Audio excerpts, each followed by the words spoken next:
ব্যক্তিগত জীবনে জুলুম, পারিবারিক জীবনে জুলুম, সন্তানদের মধ্যে জুলুম, সামাজিক জীবনে জুলুম, এরপরে রাষ্ট্রীয় জীবনে জুলুম।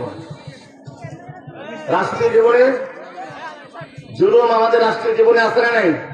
কথা বলেন, আছে? এলাকার মহিলা, স্বামী মারা গেছেন, সন্তানরা দেখাশোনা করে না, চিকিৎসার খরচ দেয় না, এলাকার মেম্বারের কাছে গিয়ে বলছে, বাবাজি খোঁজ খবর নেওয়ার মতো কেউ নাই, একটু বিধবা ভাতার কার্ডটা আমারে করে দাও। মেম্বার সাহেব বলছে, এই কাজ করতে গিয়ে অনেক খরচ আছে, প্রশাসন আছে, ইউনিয়ন পরিষদ আছে, মেম্বারেরা আছে, আপনাকে 5,000 টাকা দেওয়া লাগবে। ওই মুরব্বী বলছে, কেমন তো বাবা, আমি তো ভিক্ষা করে খাই। তা বলছে, ভিক্ষা করে টাকা জোগাড় করো।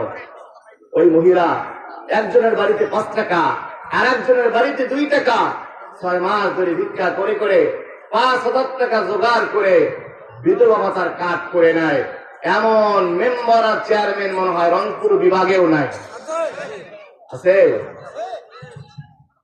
আমার ভাই, ভিক্ষা করে এমন এক বাংলাদেশে আপনি দাঁড়িয়ে আছেন, এটা বলতে লজ্জা হয় আমাদের। বিধবা ভাতার কাজ করার জন্য ভিক্ষা করে টাকা চেয়ারম্যান আর মেম্বারের পকেটে দিতে হয়। এমন নেতা আপনি আমি নির্বাচন করেছি। আপনি কি মনে করেন এই সমস্ত নেতাদের মাধ্যমে শান্তি প্রতিষ্ঠা হবে? নারায়ে তাকবীর স্লোগান দিয়ে শান্তি প্রতিষ্ঠা হবে? নো।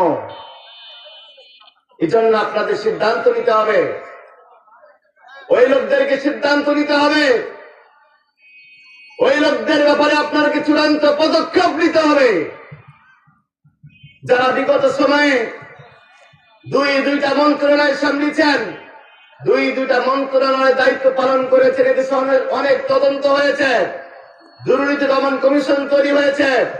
2 জন মন্ত্রীর ব্যাপারে আজ পর্যন্ত চ্যালেঞ্জ, 1 টাকার কোন দুর্নীতির প্রমাণ তারা দেখাতে পারেনি। ঠিক কিনা? বিশ্বাস করেন মুসলমান, যদি আমরা সত্যিকার অর্থেই আমরা শান্তি পেতে চাই, কল্যাণ পেতে চাই, তাহলে আল্লাহর আইন, কোরআনের আইন দরকার আছে না নাই? আমি শেষ করে দিচ্ছি এতটুকু বলেই, আমরা অনেক সময় নামাজ পড়তে গিয়ে দেখবেন জুতার দাম মাত্র 80 টাকা, বার্মিজ 1 জোড়া জুতা।